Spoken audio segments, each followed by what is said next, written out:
ಇವತ್ತು ಮಧ್ಯಾಹ್ನ 3:40 ಏಷ್ಯಾನೆಟ್ ಸುವರ್ಣ news exclusive ಆಗಿ ಮಹಾ ಎಕ್ಸ್ಕ್ಲೂಸಿವ್ ಆಗಿ ಒಂದು ವಿಡಿಯೋ ಬ್ರೇಕ್ ಮಾಡ್ತು.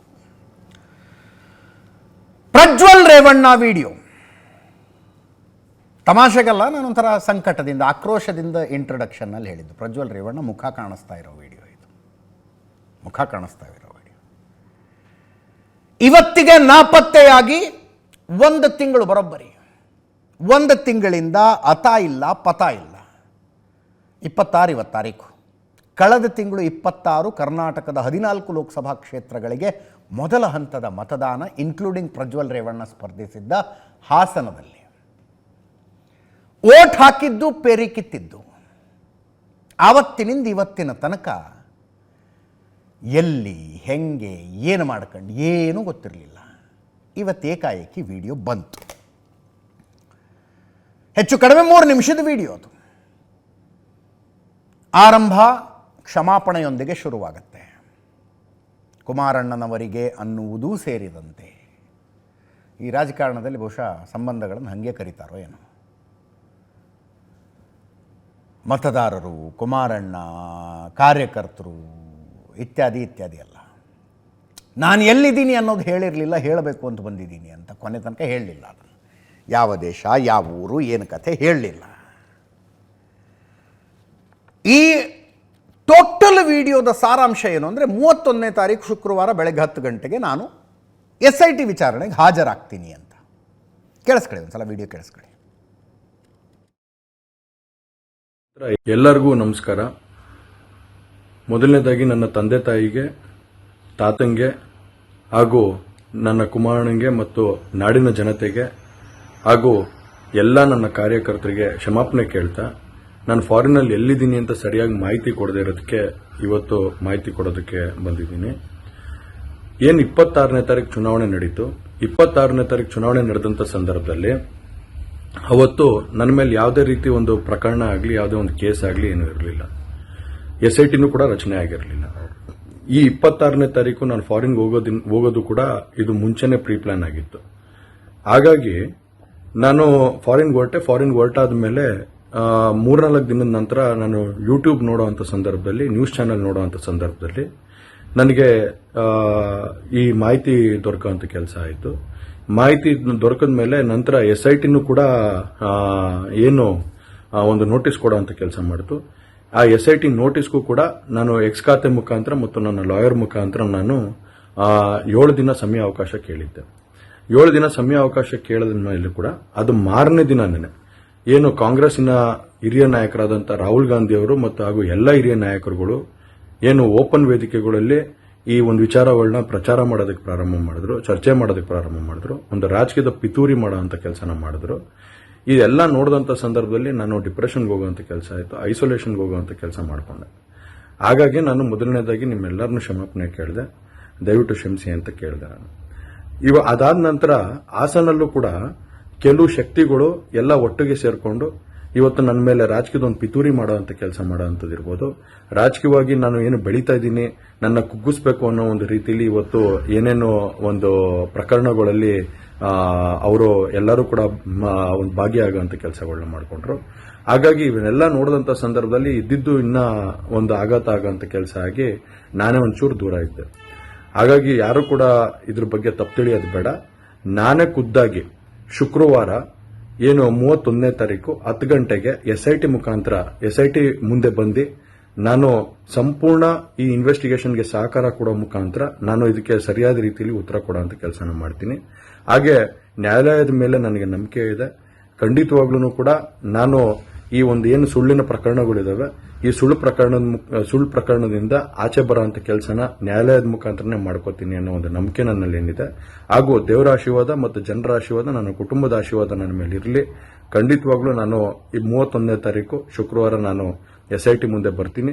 ಬಂದ ನಂತರ ನಾನು ಇದಕ್ಕೆಲ್ಲದಕ್ಕೂ ಕೂಡ ಈ ಒಂದು ಇದಕ್ಕೆ ತಲೆ ಎಳೆಯುವಂಥ ಕೆಲಸನ ಮಾಡ್ತೀನಿ. ನನ್ನ ಮೇಲೆ ನಂಬಿಕೆ ಇರಲಿ ಅಂತ ಹೇಳಿ ನಿಮ್ನೆಲ್ಲರನ್ನೂ ಕೋರ್ತಾ ನಾನು ಧನ್ಯವಾದ ಹೇಳಕ್ಕೆ ಇಷ್ಟಪಡ್ತೀನಿ. ಧನ್ಯವಾದ. ಆರಂಭದಲ್ಲಿ ಹೇಳಿದ ಪ್ರಕಾರ ಎಲ್ಲಿದ್ದೀನಿ, ಏನು ಕಥೆ, ಅದನ್ನಂತೂ ಹೇಳಲಿಲ್ಲ. 31ನೇ ತಾರೀಕು ಶುಕ್ರವಾರ ಬೆಳಗ್ಗೆ 10 ಗಂಟೆಗೆ SIT ಮುಂದೆ ಹಾಜರಾಗ್ತೀನಿ. ವಿಡಿಯೋದ ಕ್ರಕ್ಸ್ ಇದು, ವಿಡಿಯೋದ ಸಾರಾಂಶ. ಯಥಾ ಪ್ರಕಾರ ಒಂದು ವಿಕ್ಟಿಮ್ ಕಾರ್ಡ್ ಇದೆ. ಷಡ್ಯಂತ್ರ ಇದು, ರಾಜಕೀಯ ಷಡ್ಯಂತ್ರ, ಕಾಂಗ್ರೆಸ್ನವ್ರು ಹಂಗೆ ಮಾಡಿದ್ರು, ಕಾಂಗ್ರೆಸ್ನವ್ರು ಹಿಂಗೆ ಮಾಡಿದ್ರು, ಸುಳ್ಳು ಕೇಸ್ಗಳಿದ್ದಾವೆ, ಸ್ಪಷ್ಟೀಕರಣ ಕೊಡ್ತೀನಿ, ಇತ್ಯಾದಿ ಇತ್ಯಾದಿ. ಜೊತೆಗೆ 26ನೇ ತಾರೀಕು ವಿದೇಶಕ್ಕೆ ಹೋಗೋದು ಮೊದಲೇ ಡಿಸೈಡ್ ಆಗಿಬಿಟ್ಟಿತ್ತಂತೆ. ವೋಟ್ ಹಾಕಿದ ತಕ್ಷಣ ದೇಶ ಬಿಡಬೇಕು ಅಂತ ಮೊದಲೇ ಡಿಸೈಡ್ ಆಗಿತ್ತಂತೆ. ವಿಡಿಯೋ ರಿಲೀಸ್ ಆಗಿರೋ ವಿಷಯನೇ ಗೊತ್ತಿರಲಿಲ್ಲ ನನಗೆ. SIT ರಚನೆ ಆಗಿದ್ದ ವಿಷಯನೇ ಆಮೇಲೆ ಗೊತ್ತಾಯಿತು. 3-4 ದಿವಸ ನಾನು ನ್ಯೂಸ್ ಚಾನಲ್ ನೋಡಲಿಲ್ಲ, ನ್ಯೂಸ್ ಚಾನಲ್ ನೋಡಿದ ಮೇಲೆ ಎಲ್ಲ ಗೊತ್ತಾಯಿತು, ಇತ್ಯಾದಿ ಇತ್ಯಾದಿ ಕಥೆಗಳು. ಇರಲಿ, ಈಗ ಇನ್ನು 4 ದಿವಸ ಇದೆ. ಇವತ್ತು 26, ಇವತ್ತು ಹೋಯಿತು. 27, 28, 29, 30, 4 ದಿವಸ ಇದೆ.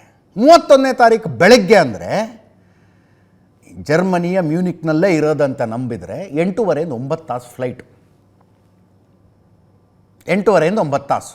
ಅಟ್ಲೀಸ್ಟ್ ಗುರುವಾರ ಮಧ್ಯರಾತ್ರಿ ಬರಬೇಕು, ಶುಕ್ರವಾರ ಬೆಳಗಿನ ಜಾವಕ್ಕೆ ಬರಬೇಕು. ಈ ಕ್ಷಣದ ತನಕ ಯಾವುದೇ ಟಿಕೆಟ್ ಬುಕ್ ಆಗಿಲ್ಲ, ಯಾವುದೇ ಟಿಕೆಟ್ ಬುಕ್ ಆಗಿಲ್ಲ. ಮ್ಯೂನಿಕ್ನಿಂದ ಇಲ್ಲ, ಜರ್ಮನಿಯ ಯಾವ ನಗರದಿಂದನೂ ಇಲ್ಲ. SIT ಅವರು ಇನ್ನೂ ಒಂದು ಹೆಜ್ಜೆ ಹೋದರು. ಜರ್ಮನಿಯಲ್ಲೇ ಇಲ್ಲ, ಯುರೋಪ್ನಲ್ಲೇ ಇಲ್ಲ, ಪ್ರಪಂಚದ ಇನ್ಯಾವುದಾದ್ರೂ ದೇಶದಲ್ಲಿದ್ದಾನೆ ಅಂದ್ಕೊಂಡು ಯಾವುದಾದರೂ ಒಂದು ಇಂಟರ್ನ್ಯಾಷನಲ್ ಫ್ಲೈಟಿಗೆ ಟಿಕೆಟ್ ಬುಕ್ ಆಗಿದೆಯಾ ಪ್ರಜ್ವಲ್ ರೇವಣ್ಣ ಅನ್ನುವ ಹೆಸರಿನಲ್ಲಿ ಅಂದರೆ ಆಗಿಲ್ಲ. ನೋ. ಈ ಮುಂಚೆ 1 ತಿಂಗಳಲ್ಲಿ ಇಲ್ಲಿ ತನಕ 5 ಸಲ ಟಿಕೆಟ್ ಬುಕ್ ಆಗಿದ್ದಾವೆ, 4 ಸಲ ಕ್ಯಾನ್ಸಲ್ ಆದವು. ಕ್ಯಾನ್ಸಲ್ ಮಾಡಿರೋ ಹೋಗಿರೋ ದುಡ್ಡು ವಾಪಸ್ ಬರೋದು ಅಷ್ಟರಲ್ಲೇ ಇದೆ. ಅದರಲ್ಲಿ 5% 10% ಕೊಡ್ತಾರೆ ವಾಪಸ್ಸು. ಇನ್ನೊಂದು ಸಲ ಕ್ಯಾನ್ಸಲ್ಲು ಆಗಲಿಲ್ಲ, ಸೀಟ್ ಖಾಲಿ ಬಂತು. 5 ಸಲ ಆಗಿದೆ. On on average 1.5 lakh ticket price ಅಂದ್ಕೊಂಡ್ರು 5 ಸಲಕ್ಕೆ ಎಷ್ಟಾಯಿತು ಯೋಚನೆ ಮಾಡಿ. ಬಿಡಿ, ದುಡ್ಡಿನ ಲೆಕ್ಕಾಚಾರ ದುಡಿದವ್ರಿಗೆ, ಅದು ದುಡಿದವರಿಗೆ ದುಡ್ಡಿನ ಲೆಕ್ಕಾಚಾರ. ಇದರಲ್ಲಿ ಏನು ಮಾತಾಡೋಣ ಅದನ್ನ. ಈಗ ಫ್ಲೈಟ್ ಟಿಕೆಟ್ ಅಂತೂ ಬುಕ್ ಆಗಿಲ್ಲ. ಬೆಂಗಳೂರು ಇಂಟರ್ನ್ಯಾಷನಲ್ ಏರ್ಪೋರ್ಟಿಗೆ ಬುಕ್ ಆಗಿಲ್ಲ. ದೇಶದ ಯಾವುದಾದ್ರೂ ಇಂಟರ್ನ್ಯಾಷನಲ್ ಏರ್ಪೋರ್ಟಿಗೆ ಬಂದಿಳಿಬಹುದು. ಅಂದರೆ ನಾನು ಶುಕ್ರವಾರ ಬೆಳಗ್ಗೆ 11 ಗಂಟೆಗೆ ಏಕಾಏಕಿ SIT ಆಫೀಸ್ ಎಲ್ಲಿದೆ, ವಿಧಾನಸೌಧದ ಹಿಂದ್ಗಡೆ ಕಾರ್ಲ್ಟನ್ ಹೌಸ್ ಇದೆ, ಅದು CID ಆಫೀಸು. ಅದರೊಳಗಡೆ SITಗೆ ಒಂದು ಆಫೀಸ್ ಮಾಡಿ ಕೊಟ್ಟಿದ್ದಾರೆ. ಅಲ್ಲಿಗೆ ಹಾಜರಾಗ್ತೀನಿ ಅಂದಿರೋದು. 31ನೇ ತಾರೀಕು ಬೆಳಗ್ಗೆ 10 ಗಂಟೆಗೆ ಏಕಾಏಕಿ ಯಾವುದೋ ಕಾರಣದಲ್ಲಿ ಧಡಲ್ಲಂತ ಪ್ರಜ್ವಲ್ ಬಂದುಬಿಡೋ ಸಾಧ್ಯತೆ ಇದೆಯಾ ಅಂತ ನಾನು ಹೇಳ್ತಾ ಇರೋದು. ಇಲ್ಲ, ಹಂಗಾಗೋದಿಲ್ಲ. ಅದು ಒಂದು ಅಫ್ಕೋರ್ಸ್ ಬೆಂಗಳೂರು ಏರ್ಪೋರ್ಟ್ನಲ್ಲಿ SIT ಪೊಲೀಸರು ವೇಟ್ ಮಾಡ್ತಾ ಇರ್ತಾರೆ. ಬೆಂಗಳೂರಿಗೆ ಬರೋದೇ ಇಲ್ಲಪ್ಪ. ಯಾವುದೋ ಭಾರತದ ಯಾವುದೋ ಒಂದು ಇಂಟರ್ನ್ಯಾಷನಲ್ ಏರ್ಪೋರ್ಟು ಮಂಗಳೂರಿಗಿದೆ, ಚೆನ್ನೈಗಿದೆ, ಹೈದರಾಬಾದ್ಗಿದೆ, ಮುಂಬೈಗಿದೆ, ಯಾವುದೋ ಒಂದು ಕೊಚ್ಚಿನ್ಗಿದೆ, ಯಾವುದೋ ಒಂದು ಇಂಟರ್ನ್ಯಾಷನಲ್ ಏರ್ಪೋರ್ಟಿಗೆ ಬಂದು ಇಳಿದ್ಬಿಟ್ರೆ ಇಲ್ಲ, ಹಂಗಾಗೋದಿಲ್ಲ. ಲುಕ್ಔಟ್ ನೋಟಿಸ್ ಇದೆ, LOC ಅಂತ ಕರೀತಾರೆ. ಲುಕ್ಔಟ್ ನೋಟಿಸ್ ಇದೆ. ಅದು ಇದ್ದಾಗ ಯಾವುದೋ ಒಂದು ಇಂಟರ್ನ್ಯಾಷನಲ್ ಫ್ಲೈಟಿಂದ ಇಳಿದು ಇಮಿಗ್ರೇಷನಲ್ಲಿ ಸ್ಟ್ಯಾಂಪ್ ಒತ್ತಿಸ್ಕೋಬೇಕಲ್ಲ ಪಾಸ್ಪೋರ್ಟ್ಗೆ. ಅಲ್ಲಿ ಪಾಸ್ಪೋರ್ಟ್ ಕೊಟ್ಟ ತಕ್ಷಣ ಇಮಿಗ್ರೇಷನ್ ಆಫೀಸರ್ ಮುಂದಿದ್ದ ಕಂಪ್ಯೂಟರ್ ಬಾಯ್ ಬಡ್ಕೊಳ್ಳುತ್ತೆ. ಇವನು ವಿರುದ್ಧ ಇರೋದು ಲುಕ್ಔಟ್ ನೋಟಿಸು, ಇವನು ವಿರುದ್ಧ ಇರೋದು ಲುಕ್ಔಟ್ ನೋಟಿಸು ಅಂತ. ಆವಾಗ ಬಾರಪ್ಪ ಇಲ್ಲಿ ಒಳಗಡೆ ಅಂತ ಕೂಡಿಸ್ಕೊತಾರೆ. ಕೂಡಿಸ್ಕೊಂಡು ಯಾವ ಏಜೆನ್ಸಿ ಒರಿಜಿನೇಟ್ ಮಾಡಿದೆಯಲ್ಲ ಲುಕ್ಔಟ್ ನೋಟಿಸು, ಯಾವ ತನಿಖಾ ಸಂಸ್ಥೆ ಮಾಡಿದೆಯಲ್ಲ ಆ ತನಿಖಾ ಸಂಸ್ಥೆಗೆ ಇಮಿಡಿಯೇಟ್ ಇನ್ಫಾರ್ಮೇಷನ್ ಕೊಡ್ತಾರೆ. ನೀವು ಹುಡುಕ್ತಾ ಇದ್ದ ವ್ಯಕ್ತಿ ಇಲ್ಲಿ ಬಂದಿದ್ದಾನೆ ನೋಡಿ ಅಂತ. ಆ ತನಿಖಾ ಸಂಸ್ಥೆ ಬರುತ್ತೆ, ಕರ್ಕೊಂಡು ಹೋಗುತ್ತೆ. ಈ ಕೇಸ್ನಲ್ಲಿ SIT ಅರ್ಥಾತ್ ಕರ್ನಾಟಕ ಪೊಲೀಸ್ ಕರ್ಕೊಂಬರ್ತಾರೆ. ಲುಕ್ಔಟ್ ನೋಟಿಸ್ಗೆ ಅಲರ್ಟ್ ಆಗೋದು ಪಾಪ್ಯುಲರ್ ಮೋಡ್ ಆಫ್ ಟ್ರಾನ್ಸ್ಪೋರ್ಟ್ ಅನ್ನೋ ಕಾರಣಕ್ಕೆ ಏರ್ಪೋರ್ಟು ಅಂತಿದ್ದೀವಿ ನಾವು. ಏರ್ಪೋರ್ಟು, ಪೋರ್ಟು, ಲ್ಯಾಂಡ್ ಬಾರ್ಡರು ಅರ್ಥಾತ್ ವಾಯುಮಾರ್ಗ, ಜಲಮಾರ್ಗ, ಭೂಮಾರ್ಗ ಯಾವ ಮಾರ್ಗದ ಮೂಲಕ ಭಾರತದೊಳಗೆ ಬಂದರೂ ಕೂಡ ಲುಕ್ಔಟ್ ನೋಟಿಸ್ನ ಅಲರ್ಟ್ ಬರುತ್ತೆ. ಅಲ್ಲಿಂದ ಕರ್ಕೊಂಡು ಬರಬಹುದು. ವಿಮಾನ ನಿಲ್ದಾಣದಲ್ಲಾದರೂ ಬಂದಿಳಿಲಿ, ಬಂದರುಗಳಲ್ಲಿ ಹಡಗಿನ ಮೂಲಕವಾದರೂ ಬಂದಿಳಿಲಿ, ಅಥವಾ ಬಾರ್ಡರ್ ಏರಿಯಾಗಳಲ್ಲಿ ಬೈ ರೋಡ್ ಆದರೂ ಒಳಗೆ ಬರಲಿ, ಎಲ್ಲ ಕಡೆನೂ ಅಲರ್ಟ್ ಆಗುತ್ತೆ. ಅಲ್ಲಿಗೆ ಸಿಕ್ಕಾಕೊಳ್ಳೋದು ಗ್ಯಾರಂಟಿ. ಆ ಸೀನಿಲ್ಲ. ಏಕಾಏಕಿ ಶುಕ್ರವಾರ ಬೆಳಗ್ಗೆ ನಾವು ಮಾಧ್ಯಮದವರು ಏನು CID ಆಫೀಸ್ ಎದುರುಗಡೆ ಕ್ಯಾಮ್ರಾ ಹಾಕ್ಕೊಂಡು ವೇಟ್ ಮಾಡ್ತಾ ಇದ್ದೀವಿ. ಯಾವುದೋ ಕಾರ್ನಲ್ಲಿ ಟಿಂಟೆಡ್ ಗ್ಲಾಸ್ನಲ್ಲಿ ಪ್ರಜ್ವಲ್ ರೇವಣ್ಣ ಬಂದು ಇಳಿದು ನೋಡಿ ನಾನು ಬಂದಿದ್ದೀನಿ ಅನ್ನುವ ಸಾಧ್ಯತೆಗಳು ಕಾಣಿಸ್ತಾ ಇಲ್ಲ. ಅನ್ಲೆಸ್ ಏನು ಆ ಸಾಧ್ಯತೆಗಳೇ ಇಲ್ಲ ಬಿಡಿ. ಅಲ್ಲಿಗೆ ಕೊಟ್ಟ ಮಾತಿನಂತೆ ನಡೆದುಕೊಂಡರೆ, ಕೊಟ್ಟ ಮಾತಿಗೆ ತಪ್ಪಿ ನಡೆಯದೇ ಹೋದರೆ Prajwal Revanna will be in Bangalore on Friday. ನೋಡಿ, ಕುಮಾರಸ್ವಾಮಿ ಅವರು ಮನವಿ ಮಾಡಿಕೊಂಡ್ರು ಪ್ರೆಸ್ ಮೀಟ್ನಲ್ಲಿ. ದೇವೇಗೌಡರು ಬಹಿರಂಗ ಪತ್ರ ಬರೆದ್ರು, ಎಚ್ಚರಿಕೆಯ ಸ್ವರೂಪದ ಪತ್ರ. ಅದಾದ ಮೇಲೆ SIT ಮಾಡಿಕೊಂಡ ಮನವಿಯ ಆಧಾರದ ಮೇಲೆ ಕೇಂದ್ರ ವಿದೇಶಾಂಗ ಇಲಾಖೆಯವರು ಪ್ರಜ್ವಲ್ ರೇವಣ್ಣ ಹೆಸರಿಗೆ ಶೋಕಾಸ್ ನೋಟಿಸ್ ಕೊಟ್ಟರು. ಒಂದು ತನಿಖಾ ಸಂಸ್ಥೆ ಹಿಂಗೆ ಹೇಳ್ತಾ ಇದೆ, ನಿಮ್ಮ ಪಾಸ್ಪೋರ್ಟ್ ರದ್ದು ಮಾಡಬೇಕು ಅಂತ. ಯಾಕೆ ರದ್ದು ಮಾಡಬಾರ್ದು, ನಮಗೊಂದು ಕ್ಲಾರಿಫಿಕೇಷನ್ ಕೊಡಿ, 10 ದಿನಗಳ ಒಳಗೆ ಕ್ಲಾರಿಫಿಕೇಷನ್ ಕೊಡಿ ಅಂತ ಶೋಕಾಸ್ ನೋಟಿಸ್ ಕೊಟ್ಟರು. ಆ ಶೋಕಾಸ್ ನೋಟಿಸ್ ಕೊಟ್ಟಾಗಲೇ ಅಂದೆ ನಾನು, ಏನೋ ಸಿಕ್ಸ್ ಸೆನ್ಸ್ ಹೊಡಿತಾ ಇದೆ, ಪ್ರಜ್ವಲ್ ರೇವಣ್ಣ ವಾಪಸ್ ಬರುವ ಕಾಲ ಸನ್ನಿಹಿತವಾಗಿದೆ ಅಂತ. ಈಗ ನೋಡಿದ್ರೆ ಹಾಗೆ ಅನ್ನಿಸ್ತಾ ಇದೆ. ಒಂದು ಸ್ವಯಂ ಪ್ರೇರಿತ ವಿಡಿಯೋ, ಯಾರು ಹೋಗಿದ್ದಲ್ಲ ಕೇಳಿದ್ದಲ್ಲ, ವಿಡಿಯೋ ಬಂತಿವತ್ತು 3 ಗಂಟೆಗೆ ಬಂದಿದ್ದು. ನಾವೇ 3:40ಕ್ಕೆ ನೋಡ್ಕೊಂಡ್ವಿ ಅದನ್ನು. ಉಳಿದವರೆಲ್ಲ ಸ್ವಲ್ಪ ಲೇಟಾಗಿ ನೋಡ್ಕೊಂಡ್ರು ಅಷ್ಟೇ. ವಿಡಿಯೋ ಬಂದು ತಲುಪಿದೆ ತಮಗೆ ಅನ್ನೋದನ್ನು ಸ್ವಲ್ಪ ತಡವಾಗಿ ನೋಡಿಕೊಂಡರು. ಈಗ 31ನೇ ತಾರೀಖಿಗೆ ವೇಟಿಂಗು. ಇದರ ಬಗ್ಗೆ ಪೊಲಿಟಿಕಲ್ ರಿಯಾಕ್ಷನ್ಗಳು ಏನಿದ್ವು? ಆ್ಯಕ್ಚುಲಿ ಒಂದು ವಾದ ಏನಂದರೆ, ಎನಿವೇಸ್ 31ನೇ ತಾರೀಕು ಬರಬೇಕಾಗಿತ್ತು ಪ್ರಜ್ವಲ್ಲು. ಈಗೇನೋ ಒತ್ತಡ ಬರ್ತಾ ಇದೆ, ಸರಿ ಬಿಡು ಹೋಗ್ಬಿಡೋಣ ಅಂತ ಇರೋದಲ್ಲ. 31ನೇ ತಾರೀಕು ಈತ ತಗೊಂಡು ಹೋಗಿರೋದು ಡಿಪ್ಲೊಮ್ಯಾಟಿಕ್ ಪಾಸ್ಪೋರ್ಟನ್ನು. ಡಿಪ್ಲೊಮ್ಯಾಟಿಕ್ ಪಾಸ್ಪೋರ್ಟ್ನ ವ್ಯಾಲಿಡಿಟಿ ನವೆಂಬರ್ ಎಂಡ್ ತನಕ ಇದೆ, ನವೆಂಬರ್ ಎಂಡ್ ತನಕ. ಆದರೆ ಕೊನೆಯ 6 ತಿಂಗಳು ಡಿಪ್ಲೊಮ್ಯಾಟಿಕ್ ಪಾಸ್ಪೋರ್ಟ್ಗಳನ್ನು ತೀರಾ ಎಮರ್ಜೆನ್ಸಿ ಇದ್ದಾಗ ಮಾತ್ರ ಬಳಸಬೇಕು ಅಂತ ನಿಯಮ ಹೇಳುತ್ತೆ. ಅನ್ಲೆಸ್ ವೆರಿ ಎಮರ್ಜೆನ್ಸಿ ಇಲ್ಲದ ಹೊರತು ಬಳಸೋ ಹಾಗಿಲ್ಲ. ಕೊನೆಯ 6 ತಿಂಗಳು ತುರ್ತು ಪರಿಸ್ಥಿತಿಯಲ್ಲಿ ಬಳಸೋದಕ್ಕೂ ಕೂಡ ಸರ್ಕಾರದ ಪೂರ್ವಾನುಮತಿ ಪಡೆದಿರಬೇಕು. ಪಾಸ್ಪೋರ್ಟ್ ಅಥಾರಿಟಿ ಆಫ್ ಇಂಡಿಯಾದ ಪಾಸ್ಪೋರ್ಟ್ ಅಥಾರಿಟಿ ಅಲ್ಲ, ಐ ಥಿಂಕ್ ವಿದೇಶಾಂಗ ಇಲಾಖೆ ಅನುಮತಿ ಪಡೆದಿರಬೇಕು ಮೊದಲೇ. 6 ತಿಂಗಳು ಮೊದಲೇ ತುಂಬ ಎಮರ್ಜೆನ್ಸಿ ಇದೆ, ಇಂಥ ಎಮರ್ಜೆನ್ಸಿ ಅಂತ ಹೇಳಿ ತಗೊಂಡು ಯೂಸ್ ಮಾಡ್ಬೇಕನ್ನ, ಅದರ್ವೈಸ್ ಮಾಡೋ ಹಾಗಿಲ್ಲ. ಈಗ ಇದೇ ಪಾಸ್ಪೋರ್ಟ್ನಲ್ಲಿ ದೇಶ ಬಿಟ್ಟು ಹೋಗಿ 6 ತಿಂಗಳ ಅವಧಿ ಅಂದರೆ 6 ತಿಂಗಳು ಶುರುವಾಗೋದು ಯಾವಾಗ? ಮೇ 31ರಿಂದ ಶುರುವಾಗುತ್ತೆ. ಮೇ 31ರಿಂದ ಸ್ಟಾರ್ಟು. ಇದೇ ಪಾಸ್ಪೋರ್ಟ್ ಮೇಲೆ ದೇಶಾಂತರ ಹೋಗಿ ಆ ಪಾಸ್ಪೋರ್ಟಿನ ಆಧಾರದ ಮೇಲೆ 6 ತಿಂಗಳ ಅವಧಿಯಲ್ಲೇ ವಿದೇಶದಲ್ಲಿ ಉಳ್ಕೊಂಡು ಇಲ್ಲೊಂದು ಕೇಸ್ ಆಗಿದ್ದರೆ ಅಂತಿಮವಾಗಿ ಆ ವಿಷಯದಲ್ಲೂ ಸಮಸ್ಯೆನೇ. ಈಗ ತುಂಬ ಲೆಕ್ಕಾಚಾರ ಮಾಡಿ ಹೇಳೋದಾದರೆ, ಪ್ರಜ್ವಲ್ ನಾನಿನ್ನು ಭಾರತಕ್ಕೆ ಹೋಗೋದಿಲ್ಲ ಅಂತ ಡಿಸೈಡ್ ಮಾಡಿದ್ರೆ ಹೊರಗಡೆನೇ ಇರೋದಕ್ಕೆ 100 ದಾರಿ ಇದ್ದಾವೆ. ಡಿಪ್ಲೊಮ್ಯಾಟಿಕ್ ಪಾಸ್ಪೋರ್ಟು, ನಾರ್ಮಲ್ ಪಾಸ್ಪೋರ್ಟು, ಹೊರಗಡೆ ಮಾಫಿಯಾಗಳಿದಾವ್ರಿ ಯುರೋಪ್ನಲ್ಲಿ. ದುಡ್ಡು ಕೊಟ್ಟರೆ ಏನಾದ್ರು ಮಾಡಿಕೊಡ್ತಾರೆ. ಇನ್ಯಾವುದೋ ದೇಶದ ಮತ್ತೊಂದು ಡೂಪ್ಲಿಕೇಟ್ ಪಾಸ್ಪೋರ್ಟ್ ಮಾಡಿಸ್ಕೊಡ್ತಾರೆ.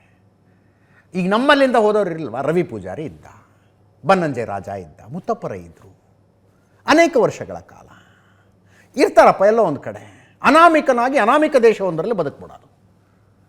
ಆದರೆ ನೋಡಿ, ಪ್ರಜ್ವಲ್ಲು ಇಷ್ಟು ಬೇಗ ಬಿಟ್ಟು ಕೊಡೋ ಸ್ವಭಾವ ಇಲ್ಲ. ನನಗನ್ಸಿದ್ದು ಮಾತು ಕೇಳಿದಾಗ ಅನ್ನಿಸ್ತಾ ಇರೋದು. ಈಗ ಡಿಪ್ಲೊಮ್ಯಾಟಿಕ್ ಪಾಸ್ಪೋರ್ಟ್ ವಿಷಯದಲ್ಲಿ ಸಮಸ್ಯೆ ಮಾಡಿಕೊಳ್ಳಬಾರ್ದು ಅಂದರೆ ಏನರ್ಥ? ನೆಕ್ಸ್ಟ್ ಡಿಪ್ಲೊಮ್ಯಾಟಿಕ್ ಪಾಸ್ಪೋರ್ಟಿಗೆ ಸಮಸ್ಯೆ ಆಗಬಾರ್ದು ಅನ್ನೋದಿರ್ಬೇಕು ಬಹುಶಃ. ಅಲ್ಲಿ ತನಕ ಯೋಚನೆ ಮಾಡಿರ್ಬೇಕು. ಇದು ಅದರ್ವೈಸ್ ಮೇ 31ನೇ ತಾರೀಕು ಕರೆಕ್ಟಾಗಿ ಭಾರತಕ್ಕೆ ವಾಪಸ್ ಬಂದು ಇಲ್ಲೊಂದು ಸ್ಟ್ಯಾಂಪ್ ಇದ್ದುಬಿಡಲಿ ಅಂದರೆ ಏನರ್ಥ? ಅದು ಏನರ್ಥ? ಆ ಥರದ ಆಲೋಚನೆಗಳು ಇದ್ದಾವೆ ಅನಿಸುತ್ತೆ ಸಾಹೇಬರಿಗೆ. ಇರಲಿ, ಒಟ್ಟಿನಲ್ಲಿ ಬರ್ತಾ ಇದ್ದಾರೆ, ಬಂದಷ್ಟು ಒಳ್ಳೆಯದು, ಬಂದರೆ ಒಳ್ಳೆಯದು. ಕುಮಾರಸ್ವಾಮಿ ಅವರು ಮಾತಾಡಿದ್ರು, ಆರ್ ಅಶೋಕ್ ಮಾತಾಡಿದ್ರು, ಅಶ್ವತ್ಥ ನಾರಾಯಣರು ಮಾತಾಡಿದ್ದಾರೆ, ಕೇಳಿಸ್ಕೊಳ್ಳಿ. ಈ ಒಂದು ಪ್ರಕರಣಕ್ಕೆ ಸಂಬಂಧಪಟ್ಟ ಹಾಗೆ ಈಗಾಗಲೇ ನಮ್ಮ ರಾಷ್ಟ್ರೀಯ ಅಧ್ಯಕ್ಷರು ದೇವೇಗೌಡರು ಮತ್ತು ನಾನು ಎಲ್ಲೇ ಇದ್ದರೂ ಬಂದು SITಗೆ ಹಾಜರಾಗಿ ತನಿಖೆಗೆ ಸಹಕಾರ ಕೊಡಬೇಕು ಅಂತಕ್ಕಂಥ ಒಂದು ದೇವೇಗೌಡರು ಎಚ್ಚರಿಕೆಯೂ ಕೊಟ್ಟಿದ್ದಾರೆ. ನಾನು ಒಂದು ಮನವಿನೂ ಮಾಡಿದ್ದೆ. ಮತ್ತು ಕಾರ್ಯಕರ್ತರಿಗೆ ಗೌರವ ಇದ್ದರೆ ತಕ್ಷಣ ಬರಬೇಕು ಅಂತಕ್ಕಂಥ ಒಂದು ಮನವಿಯನ್ನು ಮಾಡಿದ್ದು. ಅದಕ್ಕೆ ಹೋಗೊಟ್ಟು ಬರ್ತಾ ಇರ್ತಕ್ಕಂಥದ್ದಕ್ಕೆ ಇವತ್ತು ನಮಗೂ ಸ್ವಲ್ಪ ಸಮಾಧಾನ ಇದೆ. ಅದರಿಂದ ಮುಂದಿನ ದಿನಗಳಲ್ಲಿ ಪ್ರಕ್ರಿಯೆಗಳೇನಾಗಬೇಕು ಆಗುತ್ತೆ. ಯಾರ್ಯಾರ ಪಾತ್ರಗಳು ಏನಿದೆ ಇದೆಲ್ಲ ಹೊರಗಡೆ SITಯ ತನಿಖೆ ಈಗೇನು ಮಾಡ್ತಾ ಇದ್ದಾರೆ, ನೋಡೋಣ ಎಲ್ಲಿಗೆ ತಂದು ನಿಲ್ಲಿಸ್ತಾರೆ. ಈಗ ಪ್ರಜ್ವಲ್ ರೇವಣ್ಣ ಅವರು ವಿಡಿಯೋ ಬಿಡುಗಡೆ ಮಾಡಿ ನಾನು ಬರ್ತೀನಿ ಅಂತೇಳಿ, ಬಟ್ ಅವರು ಮುಂಚೆನೇ ಇದನ್ನು ಮಾಡಬೇಕಾಗಿತ್ತು ಕೆಲಸ. ಮುಂಚೆನೇ ಅವರು ಅದನ್ನು ಹೇಳಬೇಕಾಗಿತ್ತು. ಹೇಳಿದರೆ ಅದಕ್ಕೊಂದು ಅರ್ಥ ಆಯಿತು. ಇದು ಭಾಳ ಟೂ ಲೇಟ್ ಅಂತ ಅನಿಸುತ್ತೆ. ಇಷ್ಟಾದ್ರೂ ಕೂಡ ಈಗಲಾದರೂ ಹೇಳಿದಾರಲ್ಲ, ಬೇಗ ಬಂದು ಅಟೆಂಡ್ ಆಗಿ, ಕಾನೂನಿಗಿಂತ ದೊಡ್ಡವ್ರು ಯಾರೂ ಇಲ್ಲ, ಕಾನೂನು ಪ್ರಕಾರ ಮಾಡಬೇಕು. ಷಡ್ಯಂತ್ರ ಮಾಡಿದರೆ ಕೋರ್ಟ್ ಮುಖಾಂತರ ಎಲ್ಲರಿಗೂ ಕಣ್ಣು ಕಾಣಿಸ್ತಾ ಇದೆ. ಷಡ್ಯಂತ್ರ ಮಾಡಿರೋದು ನಿಜ. ಇದು ಕಾಂಗ್ರೆಸ್ ಒಕ್ಕಲಿಗರನ್ನ ಮುಗಿಸುವಂಥ ಒಂದು ಷಡ್ಯಂತ್ರವನ್ನು ಮಾಡಿದ್ದಾರೆ ಕಾಂಗ್ರೆಸ್ ಅವರು. ವಿಡಿಯೋ ಮಾಡಿದವರು, ವಿಡಿಯೋ ಹಂಚಿದವರು, ಇವರಿಬ್ಬರ ಮೇಲೂ ಶಿಕ್ಷೆ ಆಗಬೇಕು. ಒಟ್ಟು ಯಾರೇ ತಪ್ಪು ಮಾಡಿರಲಿ ಶಿಕ್ಷೆ ಆಗಬೇಕು ಅನ್ನೋಂಥದ್ದು ನಮ್ಮ ಒತ್ತಾಯ. ವಿಡಿಯೋ ಮಾಡಿದವರು, ವಿಡಿಯೋ ಹಂಚಿದವರು, ಇವರಿಬ್ಬರ ಮೇಲೂ ಶಿಕ್ಷೆ ಆಗಬೇಕು. ಒಟ್ಟು ಯಾರೇ ತಪ್ಪು ಮಾಡಿರಲಿ.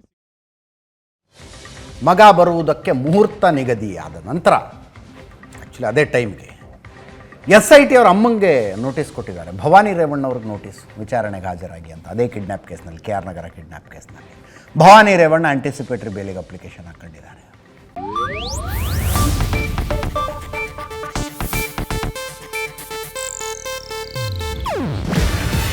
ಇದು ಏಷ್ಯಾನೆಟ್ ನ್ಯೂಸ್ ನೆಟ್ವರ್ಕ್ ಪ್ರಸ್ತುತಿ.